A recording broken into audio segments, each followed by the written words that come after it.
Hello students, ये video में मैं आपको नेस्टेड फॉर लूप के बारे में बताऊंगी कि नेस्टेड फॉर लूप्स क्या होते हैं, क्यों यूज़ किए जाते हैं। एक्चुअली में ये वीडियो बनाने का मेन पर्पस है आपको पैटर्न्स कराना, डिफरेंट टाइप्स के पैटर्न्स प्रिंट कराना। और ये जो पैटर्न्स होते हैं वो हमारे नेस्टेड लूप पर वर्क करते हैं। तो सबसे पहले देखना होगा कि नेस्टेड लूप्स क्या होते हैं। नेस्टेड लूप का मीन होता है कि एक साथ हम लूप चलाते हैं, इनर लूप चलाते हैं। ठीक, ये फॉर भी होता है, वाइल पर भी होता है, लेकिन अक्सर जो हम यूज़ करते हैं वो फॉर लूप पर ही बनाते हैं। तो ये किस तरह से वर्क करेगा, क्या डेफिनेशन होती है, किस तरह से काम करता है, ये सारा इस वीडियो में देखेंगे। ओके, तो स्टार्ट करते हैं। डेफिनेशन जैसे आप देख रहे हो, a loop with in a loop is called a nested loop. एक ऐसा लूप जो एक लूप के अंदर ही चलता हो, नेस्टेड लूप कहलाता है। ओके, नेस्टेड फॉर लूप मैंने यहाँ इसलिए मेंशन कर रही हूँ इसको, क्योंकि हम जितने भी पैटर्न्स बनाएंगे वो हम फॉर लूप का यूज़ करके बनाएंगे। यानी एक फॉर लूप के अंदर हम एक और इनर फॉर लूप चलाएंगे। अब वो किस तरह से चलेगा, किस तरह से प्रोसेस करेगा, प्रोसेसिंग करेगा, किस तरह से वर्क करेगा, वो आप देखिए। जैसे यहाँ मैंने क्लास ली है loop static void main, variable यहाँ मैंने लिए हैं। नॉर्मली हमें कोई भी वैल्यू प्रिंट करनी होती है, जैसे 1 2 3 4 कोई भी सीरीज़ प्रिंट करनी होती है, हम फॉर लूप चला देते हैं। लेकिन मुझे रो में एंड कॉलम्स में भी कुछ प्रिंट करना है, तो उसके लिए वो कैसे होगा, तो वो नेस्टेड लूप से होगा। जैसे यहाँ मैंने देखिए दो वेरिएबल लिए एक्स एंड वाई। जैसे हम आई लेते हैं लूपिंग के लिए, तो यहाँ मैंने आई ना लेके एक्स एंड वाई लिया। ओके, तो for x equals to 1, x is less than equals to 3, ये लूप ही है, बेसिकली लूप ही चल रहा है। जैसे हम i equals to 1, i is less than 10, i plus plus लेते हैं, इसी तरह से। उसके बाद इसने कहा कि जब ये x की वैल्यू 1 रहे, देन एक और लूप यहाँ इसने ओपन कर दिया। और उसका वर्क है y इक्वल्स टू 1। वेरिएबल आप कुछ भी चेंज कर सकते हैं, इट्स डिपेंड ऑन यू, कि अगर आपको x और y नहीं लेने, i x z कुछ भी लेना है वो आप ले सकते हैं। ठीक है, y equals to 1, y is less than 3, y plus plus. इसके बाद इसने यहाँ प्रिंट करवा रहा है ये x को, प्लस यहाँ ये स्पेस देने के लिए है, प्लस y की वैल्यू को प्रिंट करा रहा है। उसके बाद ये 1। अब ये किस तरह से वर्क करेगा और क्या वैल्यू आउटपुट आएगी इसकी, ठीक है, वो अब हम देखते हैं। ठीक, तो स्टार्ट करते हैं। सबसे पहले देखिए इंट x एंड y, ये हमारे वेरिएबल डिक्लेरेशन हो गया। ठीक, declaration of variable x and y। यहाँ हमने for equals to x equals to 1, x की value 1 and x is less than 3, यानी x हमें इतना पता चल गया कि x 3 टाइम चलेगा, 1 2 एंड 3। ओके, एंड x की वैल्यू हर बार प्लस प्लस। तो जब x की वैल्यू 1 है तो हमने यहाँ देखा कि कर्ली ब्रैकेट ओपन है, यानी ये अंदर जाएगा लूप में। फॉर एक और फॉर लूप मिला, यहाँ एक और फॉर लूप मिला जहाँ पर इसने कहा y इक्वल्स टू 1। तो ये जो लूप काम करेगा ये हमारा काम करेगा रो के लिए। ओके, यानी इस तरह से प्रिंट कराने के लिए। ओके, एंड y जो वर्क करेगा वो कुछ इस तरह से प्रिंट कराने के लिए काम करेगा। ओके, इसके बाद इसने कहा कि जब हमारी x की वैल्यू 1 हो, यानी x की वैल्यू अभी हमारी 1 है, तब हमारा y इक्वल्स टू 1 होगा। y की वैल्यू, कॉलम्स की वैल्यू भी 1 रहेगी, एंड y जो चलेगा वो लेस देन इक्वल्स टू 3, यानी 1 2 3 टाइम्स चलेगा, एंड y प्लस प्लस।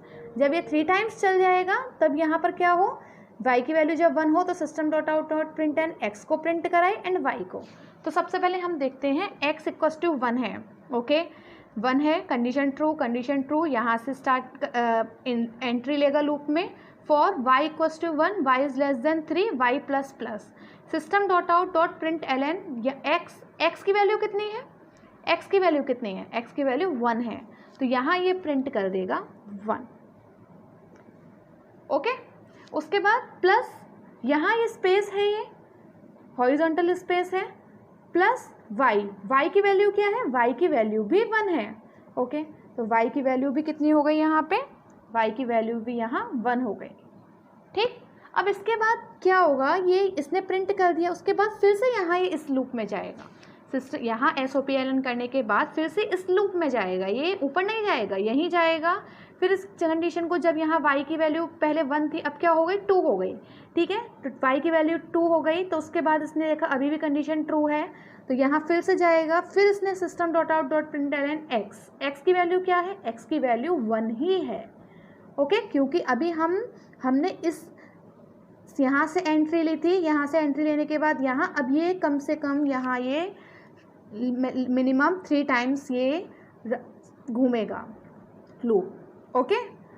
तो नंबर ऑफ इटरेशन जो होगा वो 3 टाइम्स होगा, यानी हमने फर्स्ट टाइम तो यहाँ कर लिया, उसके बाद यहाँ पर आया कि आपको x की वैल्यू फिर से प्रिंट करनी है, तो x की वैल्यू प्रिंट करनी है तो क्या हो गया 1 हो गया, ये प्रिंट ln का है तो नेक्स्ट लाइन ले लेगा ये 1। लेकिन अब y की वैल्यू क्या हो गई, y की वैल्यू इंक्रीज होकर 2 हो गई थी, तो अब यहाँ पर y की वैल्यू क्या हो जाएगी 2, okay.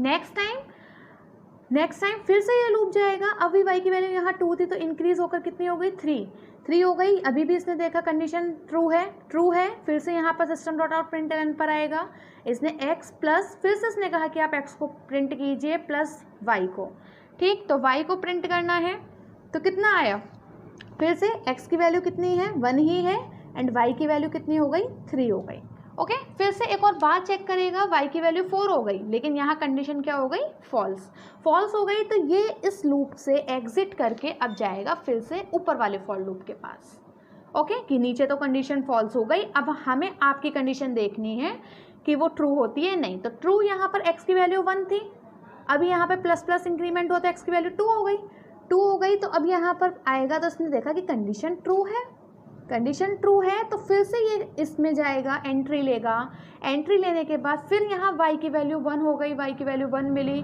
y is less than 3 चलेगा, एंड y प्लस प्लस, इसने अभी कंडीशन ट्रू है यहाँ पे, तो फिर से एसओपी करेगा x की वैल्यू एसओपी करेगा, प्रिंट करेगा, तो कितनी हो गई x की वैल्यू, अब पहले 1 थी, लेकिन जब हम यहाँ से इंक्रीमेंट हुआ तो अब 2 से इसने एंट्री ली, तो अब x की वैल्यू कितनी हो गई 2 हो गई, ओके 2 हो गई, एंड y की वैल्यू क्या हो गई 1, क्लियर।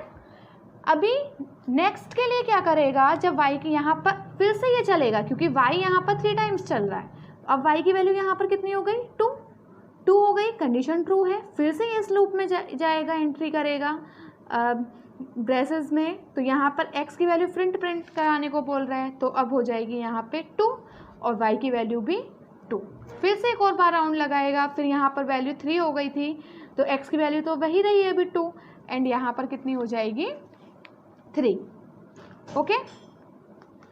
अभी यहाँ पर फिर से गया तो यहाँ पर y की वैल्यू कितनी हो गई थी 4, लेकिन यहाँ इसने देखा कंडीशन फॉल्स है, तो कंडीशन फॉल्स है तो यहाँ इस लूप से ये एग्जिट करके फिर से ऊपर फॉर लूप के पास जाएगा कि नीचे अब कंडीशन फॉल्स हो गई हैं। अभी मुझे बताइए कि x प्लस प्लस है यहाँ पे, यानी x की वैल्यू कितनी हो गई थी 2 पर थी, 3 हो गई, तो इसने का कंडीशन ट्रू है, यस ट्रू है, तो फिर से ये एंट्री लेगा y equals to 1, y is less than 3, again इसी तरह से चलेगा, x एंड y प्रिंट कराएगा, तो x की वैल्यू कितनी है, अभी x की वैल्यू है 3, तो y की वैल्यू कितनी हो गई 1, अगेन यहाँ पर ये फिर से रोटेशन करेगा, फिर से इटरेशन चलेगा यहाँ, तो कितना हुआ x की वैल्यू 3 एंड y की वैल्यू 2, x की वैल्यू 3 एंड y की वैल्यू 3, फिर उसके बाद चेक करेगा y की वैल्यू 4 हो गई, कंडीशन फॉल्स, इसके बाद जाएगा ऊपर वाले लूप के पास, तो x की वैल्यू यहाँ पर 3 थी, अब हो गई 4 हो गई, तो जब यहाँ कंडीशन देखा तो यहाँ भी कंडीशन फॉल्स, तो ये भी एग्जिट,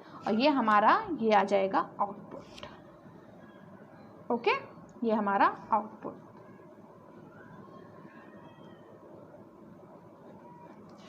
तो इस तरह से ये वर्क करेगा, नेस्टेड लूप हमारा इस तरह से वर्क करेगा, नेस्टेड फॉर लूप हमारा इस तरह से वर्क करेगा।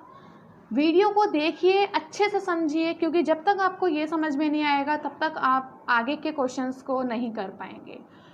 कोई भी रिलेटेड प्रॉब्लम है मुझे कमेंट कीजिए, जो भी डाउट है वो पूछिए, इसके बाद में जो वीडियोस लेके आऊँगी उसमें मैं आपको पैटर्न्स डिस्कस करूँगी। वहाँ पे शेयर कीजिए वीडियो को, सब्सक्राइब कीजिए चैनल को, बेल आइकन पर क्लिक कीजिए ताकि न्यू वीडियोस आपको मिलती रहें।